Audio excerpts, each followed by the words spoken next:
Hello, welcome to Dan Explains It All. Today we're here to talk about feedback.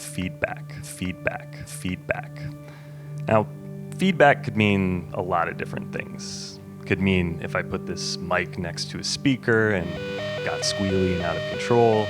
It could mean maybe like the comment you're leaving right now, which I hope is nice but is not important to talk about.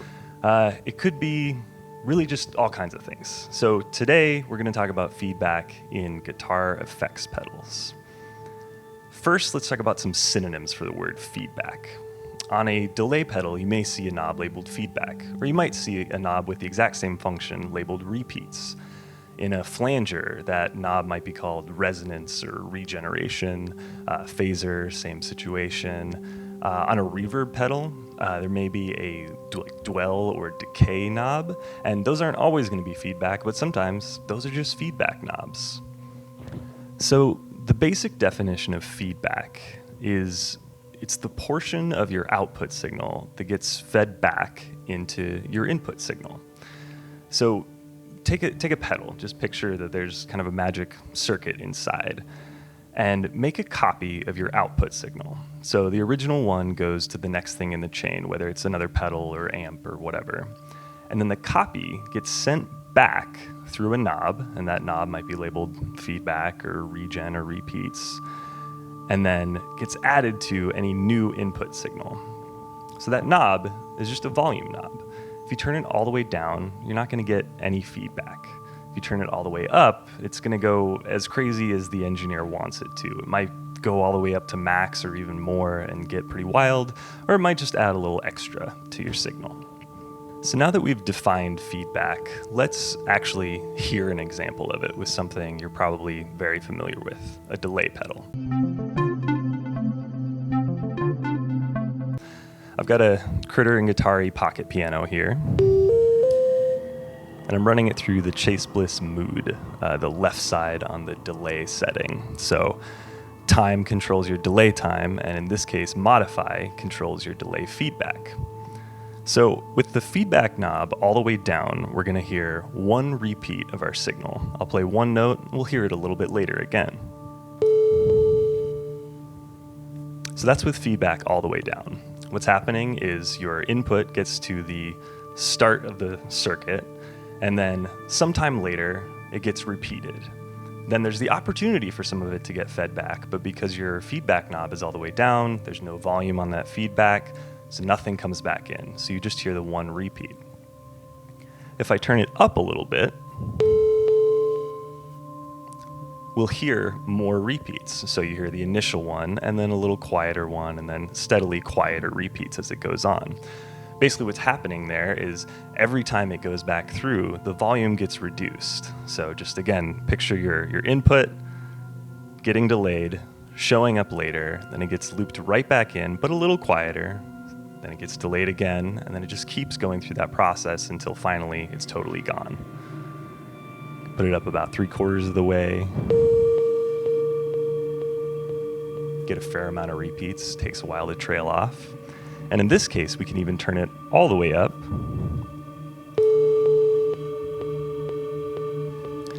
Now, of course, there may be a lot of other things at play with a delay pedal. It may filter your signal or modulate it or just do different things to the repeats.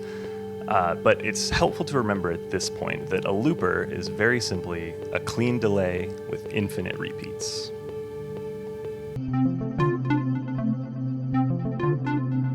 So there's a common question when you encounter a new delay pedal. Does it self-oscillate? And why do some pedals do it and others don't? Why would you do it at all? Why don't you do it all the time? Basically, the idea of self-oscillation is if we envision that volume knob being able to go all the way up to that point of infinite repeats and then pushing it even further. So now instead of bringing your volume anywhere from all the way down to unity, it can actually boost your volume. So when a repeat passes through, it gets louder when it arrives at the input.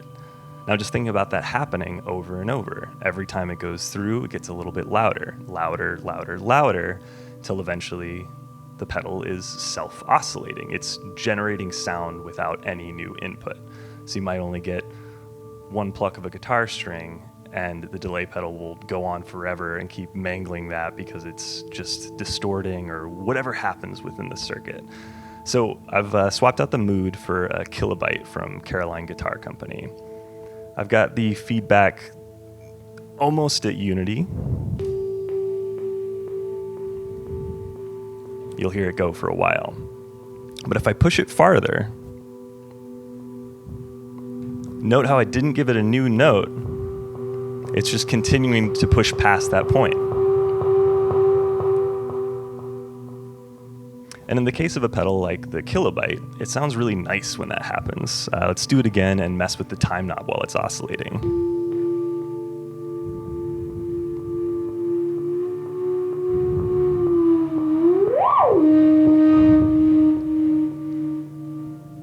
So it's a fun noisemaker in and of itself. So that goes back to your question of why doesn't everybody do it?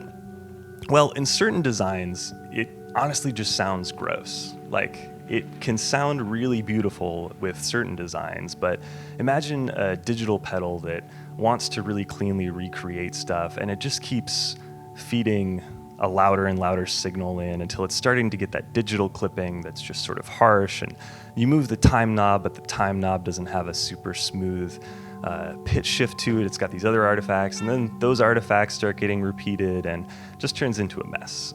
So basically, self-oscillation is in the hands of the engineer. They may design a pedal to sound good when it happens, or they may design a pedal to do other things more strongly and just not be able to self-oscillate. It's really just a pedal-to-pedal thing. Hopefully at this point, you're starting to feel like you really get feedback. You might have known a little bit about it before, but now it's really starting to make sense from a very basic engineering perspective. So let's move out of the world of a simple delay into the world of modulation. I have an Ibanez Swell Flanger, the SF10 here. And well, first off, it sounds like this.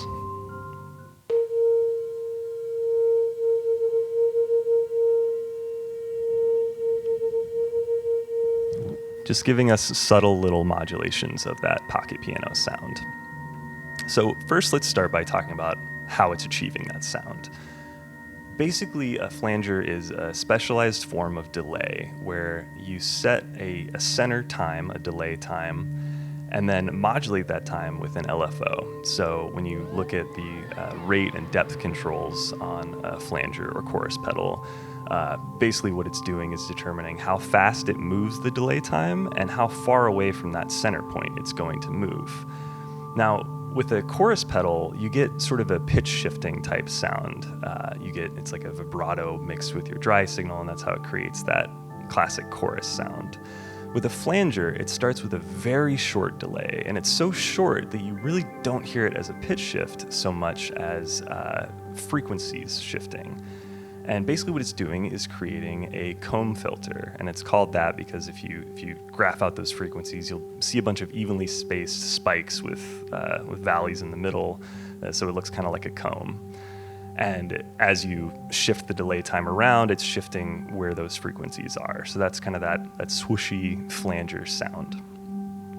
So how would a feedback control affect that? Well, in this case, we're calling it regen. You might also see regeneration or resonance. And basically what it's doing is the exact same thing where it takes the output and feeds it right back into the input. And you can control how much you want to feed back in. And what it's doing is accentuating those frequency shifts. So let's hear that. I'm going to just turn the regeneration knob up while holding a note.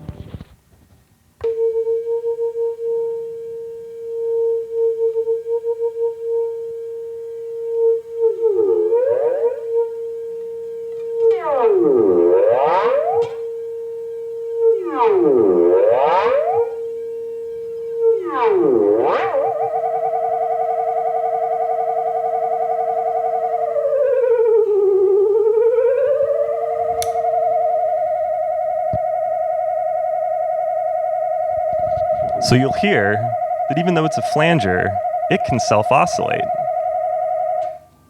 which not a lot of them can do. This is just a fun one. So that's regeneration in a flanger context. You don't hear distinct repeats, you just get a much more intense frequency, swooshy, jet plane, all the words you might associate with classic flanger sounds. Those are just a couple examples of how feedback can be used really musically in different types of effect. And at this point, maybe you're thinking, I wish I could add feedback to just about anything. So let's do that. We've got a new thing at the shop here from Death by Audio called the Total Sonic Annihilation 2. And it's a feedback looper. Basically what it does is adds a feedback control to any pedal that you put in its send return. So I'm going to show how it functions with the Dark Star, and we're going to hear first just the Dark Star in pitch mode.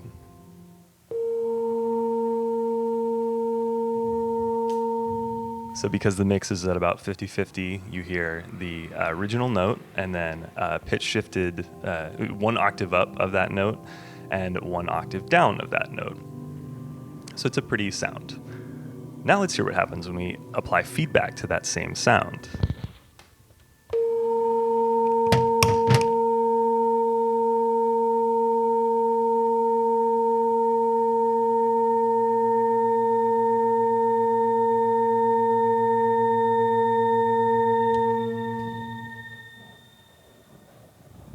So what's happening there is the octave up gets fed back in and then sent another octave up. The octave down gets fed back in and sent another octave down. So that's why you hear both rising and falling octaves as it continues to pass through the Dark Star over and over. Then you also get this extra density in the middle where think of the octave up signal passing back through and getting shifted an octave down. So now it's back at unison, and same thing with the octave down getting shifted an octave up. So basically you're getting all this extra density in the middle and then this climbing octave and a falling octave, and if we just max out the feedback, we'll get a really nice trail.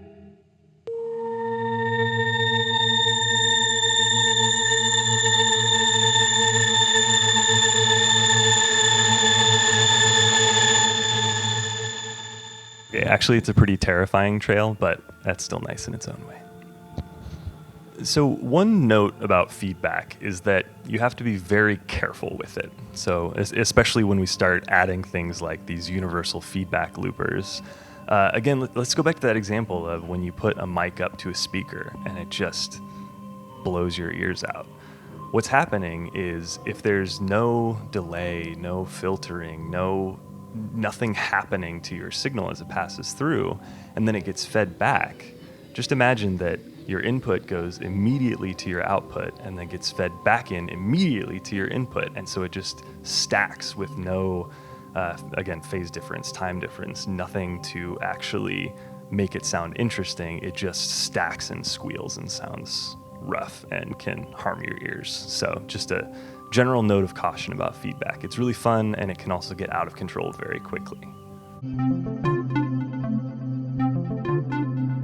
A middle ground between something like a delay or a modulation effect and that instantaneous out of control feedback is like something like a medium gain drive pedal where it distorts your signal and it plays with frequencies, but there's no time delay element. And so it can get out of control, but not as sort of instantly and dangerously. You may have encountered something like this with an oscillating fuzz pedal, where if you configure the knobs in a certain way, suddenly it just oscillates at a particular pitch, and you can change knobs on the pedal or sometimes on the instrument connected to the pedal and get that pitch to shift around. So when you take something like, here we've got the 1981 DRV, which is set to kind of a medium to high gain setting right now, and put it in a feedback looper, you can get some of those out of control textures from a more standard overdrive.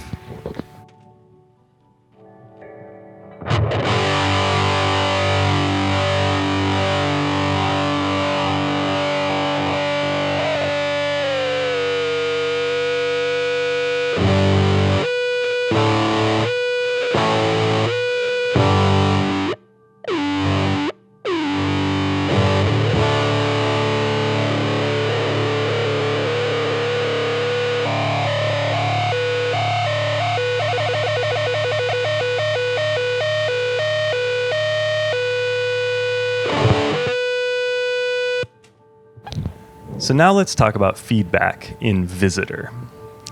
We call Visitor a parallel multi-modulator because in one box you've got two different modulations that are running in parallel. So you take your input signal and it goes two places, the primary modulation and the secondary modulation, and then those get added to each other and go to the main output. There's also a feedback path in Visitor, and that applies to basically right before the actual output of the pedal. You get a feedback path going back into the input. So while the two modulations are in parallel, their feedback path is added together. So your input signal goes through one modulation and then gets fed back into both modulations. So it's sort of a complicated routing scenario for feedback within one pedal. And I thought, what if we tried to do it in a more physical, visual way? So I've got our signal blender, the Chase Bliss Mood, a couple of the old Ibanez 10 series pedals, the chorus and phaser, and the Total Sonic Annihilation. So basically the blender is in the loop of the Total Sonic Annihilation. So that's your main input that then gets sent to two parallel things, which are the phaser and the chorus, which also has the mood in there to give it a bit of a delay time offset, similar to the secondary modulation in Visitor. And then finally that goes to the output, which is getting fed back to the feedback looper. And truth be told, it doesn't really sound like a Visitor, but it sounds really strange and interesting, so I just thought I'd show you.